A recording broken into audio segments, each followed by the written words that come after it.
Terkait bantuan sosial tunai atau BST yang berupa uang dari Kementerian Sosial, memang diakui Maskuri data ada pengurangan jumlah penerima manfaat. Hal ini mungkin disebabkan salah satunya faktor anomali data yang setiap saat berubah.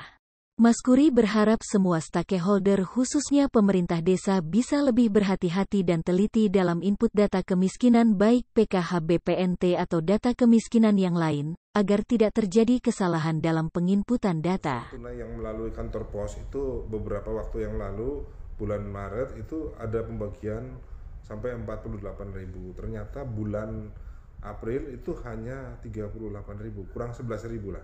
Nah itu kira-kira penyebabnya apa itu?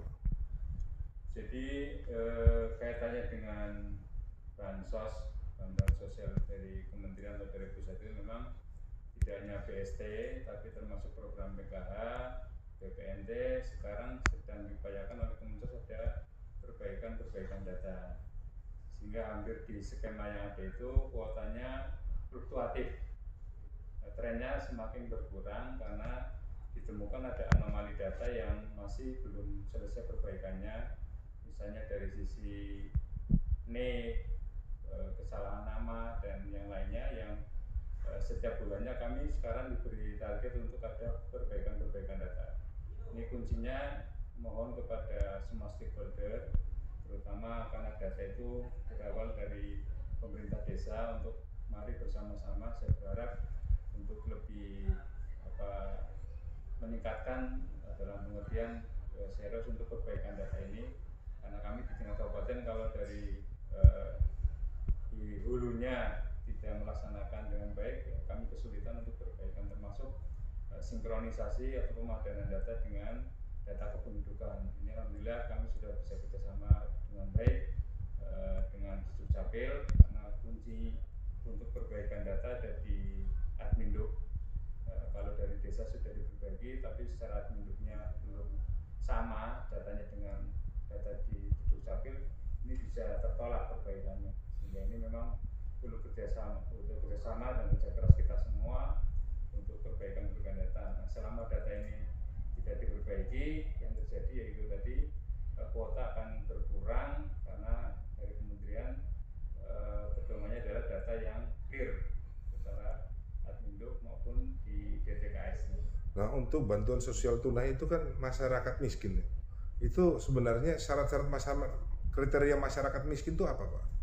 Jadi kita kan punya data terpadu kesejahteraan sosial.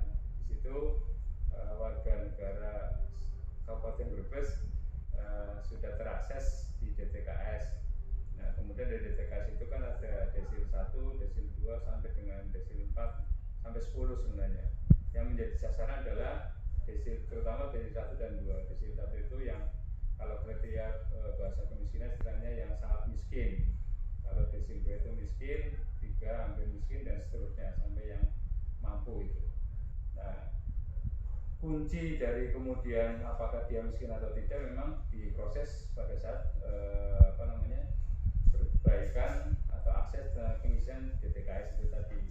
Memang DTKS penentunya bukan desa, bukan kecamatan, bukan kabupaten, itu ada Kementerian Pusat. Kita mengakses meminta informasi kepada masyarakat.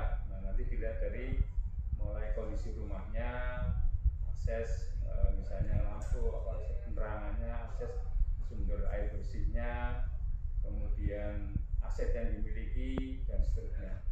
Jadi dari informasi data-data ini, kalau nyuwun sewu masyarakat menjawab dengan jujur, nanti akan dia otomatis setelah klarifikasi atau dikirim ke kementerian itu akan muncul dia di posisi di desil mana.